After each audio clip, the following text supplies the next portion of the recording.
Amici bellini, i like a terremoto, subito, quelli là che... La rumba, la ramba, il rumble, insomma, il terremoto, forza, i like a terremoto, perché facciamo il focus su Barcellona con un giornalista da Barcellona che addirittura domani va in conferenza, e quindi di cosa stiamo parlando? Forza, terremoto di like per Antonio Moschella. Vediamo un pochino come stanno i Blaugrana in questo campo che è sterminato, che poi è sempre misura standard, e il San Paolo è un po' più lungo, il Maradona, eccetera eccetera. Benvenuto Andrea Sartorio, tra i nuovi iscritti iscrivetevi al canale, nessuno vi può intervistare un addetto ai lavori napoletano che poi sta addirittura a Barcellona. Ci vediamo a fine video per una chiosa.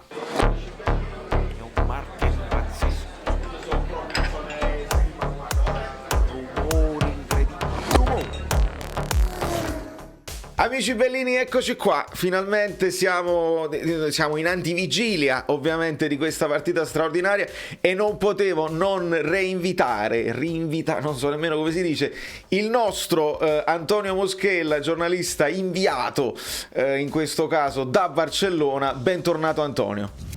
Ciao Valerio, ciao a tutti gli amici bellini. Grande. Allora, nel frattempo io ho anche gli amici abbonati a cui ho detto avrete una domanda per il nostro inviato da Barcellona, e vediamo che cosa ci diranno. Nel frattempo Antonio, io già sto sentendo dei pianti vari, perché questo è un ritorno al passato, no? Il Barcellona che si lamenta, il Napoli è fortissimo, eccetera eccetera. Se guardiamo lo stato di forma, io ho visto l'ultimo pareggio in extremis. Il Napoli è la squadra più in forma, pareggio con l'Inter e poi tutte vittorie. Anche il Barcellona è la squadra più in forma, con 3 vittorie e 2 pareggi nella Liga. Sì, in realtà ti dico, da dicembre, dal sorteggio, i miei amici qua mi dicevano Napoli favorito a piangere proprio, proprio in continuazione. Quindi vabbè. Però al di là di tutto, ti ripeto, io credo che bene o male sì, in campionato stiamo lì. A me il Barcellona è piaciuto molto con l'Atletico Madrid, che ha vinto 4-2, ha fatto veramente una bella partita. Invece domenica, che ero allo stadio, mi hanno fatto riscrivere la cronaca alla fine perché hanno fatto il gol al 90°. Bravo! Spieghiamola questa cosa agli amici, perché uno guarda una partita... orribile. La cronaca è uscita sul mattino di lunedì mattina, scusami la ridondanza. E sì, alla fine tu quando fai una cronaca di base devi mandare tipo massimo dopo un quarto d'ora. Quindi l'ideale è avere, come dire, una cosa scritta al 70% delle impressioni, e poi dopo fare praticamente, insomma, metterti a scrivere, diciamo, chiuderla in qualche modo. Però il gol al 90° comunque ti frega, se è un gol decisivo, quindi vabbè, anche perché sarebbe stato il primo derby vinto all'Espanyol dopo 13 anni. Mamma mia, quindi storico. Esatto. Comunque vabbè, ti ripeto, secondo me il Napoli in sé può essere anche superiore al Barça, di vedere, però secondo me io credo che il Barcellona a livello proprio di spirito è una squadra superiore per l'esperienza internazionale e per il blasone che ha. Io credo che la differenza è quella, con tutto che non ci sono più fenomeni come Messi eccetera eccetera, però uno come Busquets scende in campo, uno come Piqué, anche Jordi Alba, Ter Stegen, e gente che ha vinto finali e che sa come si fa. Il mio unico dubbio è quello, poi per il resto il Napoli lo può eliminare il Barcellona, perché il Napoli è un'ottima squadra, ha dimostrato di saper fare bene e di essere una squadra più europea, più da coppe secondo me, e quindi paradossalmente il fatto di non avere Lobotka è un po' un handicap per il Napoli, perché secondo me potevi venire a palleggiare. Bella questa considerazione, perché poi il Napoli aveva trovato un equilibrio, anche il primo tempo con l'Inter ci aveva dato questa conferma, insomma, che il Napoli se tiene il pallino del gioco può far correre anche squadre sulla carta più forti. In questo caso ce la dobbiamo giocare probabilmente con Fabian Anghissà. E penso proprio di sì, sì, sicuramente. E poi quindi... non so se tu... Sì. Dimmi. No, si ritorna al discorso Fabian, sempre, no? Un pochino gli occhi spagnoli puntati su di lui, interessante per lui. Sì, anche perché secondo me lui prima o poi tornerà qua, anzi prima che poi tornerà qua. Lui quando arrivò al Napoli parlai col suo ex allenatore al Betis, mi disse lui è un giocatore da Barça o Real Madrid. Comunque il fatto che non abbia mai rinnovato eccetera, diciamo, spingerà un po' al suo ritorno in patria, perché lui è uno di quelli poi molto legati, no? Sì. Lui poi è sevillano, capito? Un po' come un napoletano, capito? È molto legato alla terra, eccetera eccetera. quindi senti, comunque, domani tu andrai ad assistere alla conferenza di Xavi, che cosa ti di aspetti? Pedri, sì, sono tutti, perché c'è un giocatore e l'allenatore in UEFA sempre, sì. Perfetto, cosa ti aspetti che diranno? Xavi è entrato, è tornato praticamente a casa e ha rialzato insomma un pochino le sorti del Barcellona in questa stagione. Cosa ti aspetti da loro?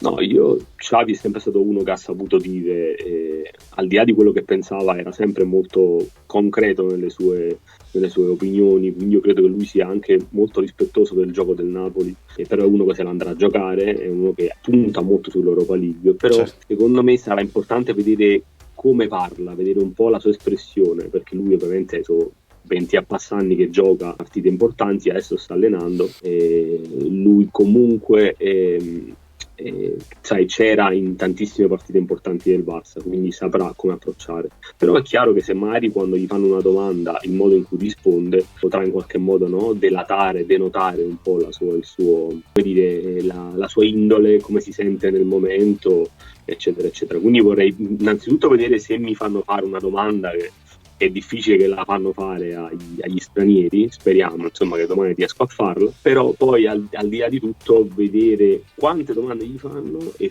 come risponderà lui soprattutto a quelli che non fanno le domande classiche, perché quando vai alle conferenze stampa del Barça, probabilmente anche del Napoli, però io vado più spesso qui, sono il 70% domande molto molto, come dire, diciamo, su un target classico, molto banali, eccetera. Esatto, e ti aspetti una cosa tipo, perché si parlava anche del fatto di non aver scelto Dani Alves per la lista europea.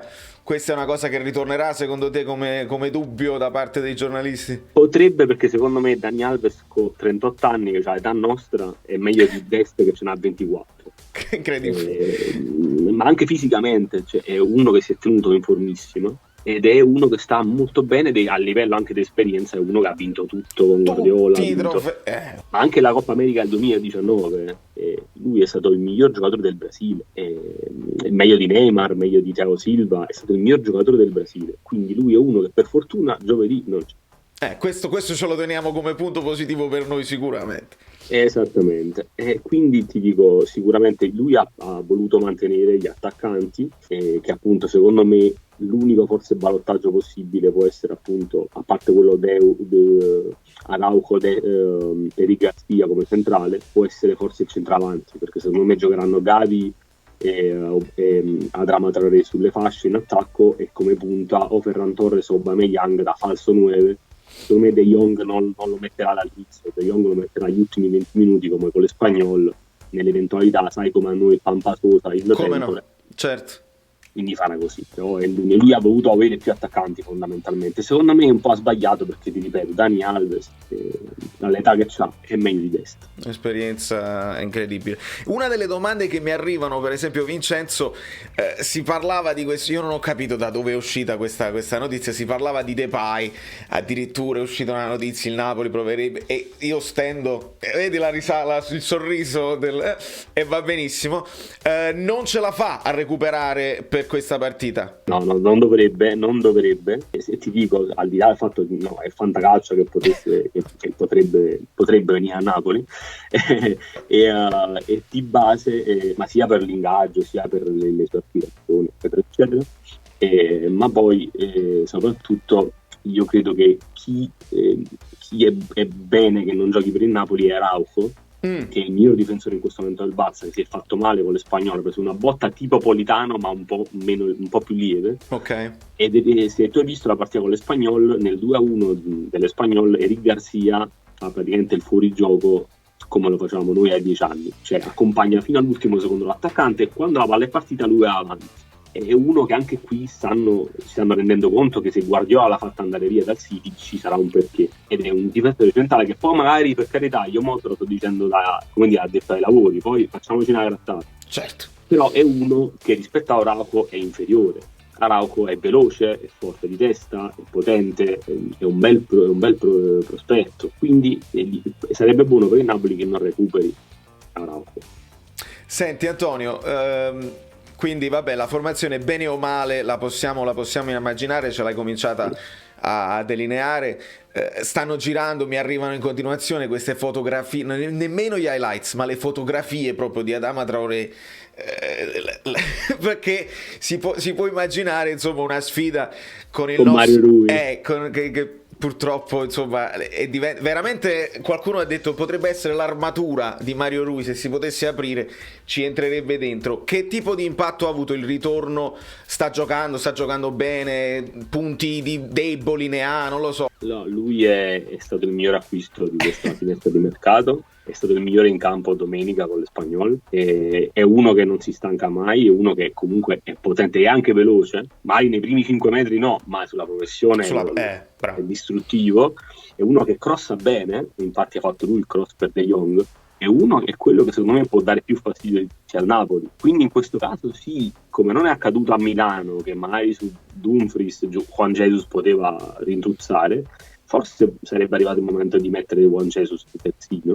perché questo è un animale, questo va via sul fondo facilmente, via sul fondo proprio classico, come una vecchia ala, va sul fondo, fa la finta per rientrare e va sul fondo e mette in mezzo, ed è proprio forte, va via anche di tecnica, è andato via anche proprio sulla linea.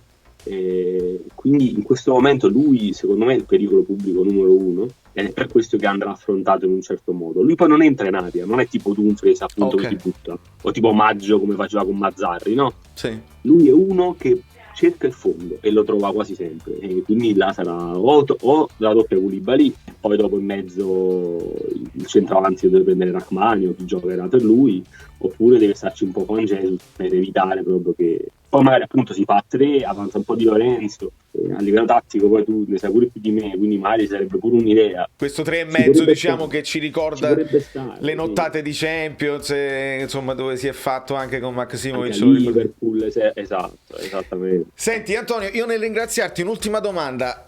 Barcellona adesso più o meno abbiamo capito, il Napoli tu come lo vedresti, come potrebbe mettere in difficoltà? Perché adesso si è parlato tanto del poco utilizzo, del poco minutaggio di Mertens. Immagineresti un Mertens prima punta con Osimhen nel secondo tempo? La coppia potrebbe mettere in difficoltà? È troppo un rischio contro il Barcellona? Come te la giocheresti questa storia in attacco? Guarda, io al Barça ho visto una grande vulnerabilità tra le linee a centrocampo. Busquets attaccato lascia spazi, con l'Espanyol ho visto. Io rischierei, visto che Zielinski sta un po' male, sì, io farei Mertens dietro Osimhen. Io Osimhen adesso non lo tolgo mai. Mai. Ma io non l'avrei tolto manco con l'Inter. L'unica cosa di Spalletti, al di là della punizione, eccetera, per carità, ma io Osimhen non l'avrei mai tolto una partita del genere, perché ti continua comunque, allunga la squadra solo lui. Tu alla fine hai lasciato Mertens là davanti da solo e un as, ed erano praticamente abbandonati. Invece male che vada, se tu sei nei guai, butti la palla avanti, lui prova a prenderla o la va a prendere anche. È un campo, come dire, tra virgolette, no? Bello ampio, bello largo come il campo enorme del campo, no? Esatto, altro che il Pento, no? E allora, oppure Highbury, il vecchio Highbury. Sì. Osimhen secondo me è fondamentale, perché ti fa, e poi è uno che comunque come prima punta è unico per il Napoli, io non lo toglierei mai, quindi rischierei mettendo Mertens all'inizio, perché poi Mertens comunque sta bene, comunque non ha giocato ultimamente, quindi secondo me 70 minuti li fa bene, e poi magari fa entrare Zielinski dopo, addirittura se non metti Zielinski largo a destra perché purtroppo non abbiamo nessuno, e quindi o adatti Elmas o addirittura si parlava del mitico Marquis come largo a destra. Vero, si sta girando anche questa possibilità in città. Chi lo sa, vedremo, però secondo me io farei Osimhen Mertens sotto punto. Vediamo poi domani in conferenza. Quindi Antonio, tu devi andare da quella del Barcellona, a Spalletti una domanda non gliela potrai fare. No, a Spalletti no, perché la verità mi sono svincolato da tutti gli impegni lavorativi di giovedì. Quindi giovedì vado a fare il tifoso, quindi mercoledì l'accredito non vale per tutte e due le conferenze stampa, ma solo per quella della mattina, e quindi praticamente il mercoledì pomeriggio non farò io la domanda, andrò ma non farò la domanda a Spalletti. Va bene, io giovedì me la prendo di festa, onesto, l'ho detto, me la prendo di festa perché vengono degli amici da Dublino, da Napoli, quindi sarà una serata che avrà il sapore della Champions senza dubbio, e quindi ce la dobbiamo godere. Esattamente. Io ti ringrazio infinitamente, a tutti gli amici bellini e le amiche belline, Antonio Moschella, grazie mille. Ciao ragazzi, a presto. E insomma, amici miei, io poi ho fatto questa cosa pure con gli abbonati, proprio al volo, 5 minuti, ho chiamato Antonio Moschella, tenete una domanda, sono un pazzo, devo organizzare prima, non sono bravo in queste cose. Tra l'altro ieri in live, dopo la live, è successo una cosa, che problemi tecnici, ecco, fortunatamente niente di che, niente di assolutamente parolacce. Avete visto quello più o meno che succede alla fine di ogni live, ma ritorniamo da New York. Valerio Fluido è praticamente tutto. C'è una partita oggi che secondo me merita quasi uno short. Mo vediamo se c'è un po' di tempo, me la vedo, ce la vediamo insieme, la commentiamo poi dopo anche sugli short, sulle cose. Vabbè, Paris Saint-Germain, Real Madrid, lasciamo perdere, sono cose che non ci competono, ma godiamoci un po' di calcio, che comunque giovedì sarà atmosfera da Champions, senza dubbio, e domani conferenza di Spalletti, quindi c'è roba da scrivere, da fare, speriamo che le domande che gli arrivano siano quelle giuste. Da New York l'ho detto già, tocca a voi adesso i commenti sotto, siete preoccupati? Ciao, sono Saveria Solida. Se arriviamo a 15.000 iscritti su YouTube è una cosa di cortesia, ma secondo me dovreste seguirlo anche su Instagram, @ValerioFluido. Fa tutte queste cose, credi? Sei iscritto pure a TikTok? Niente più, dai, basta, sei cringe. Quante cose.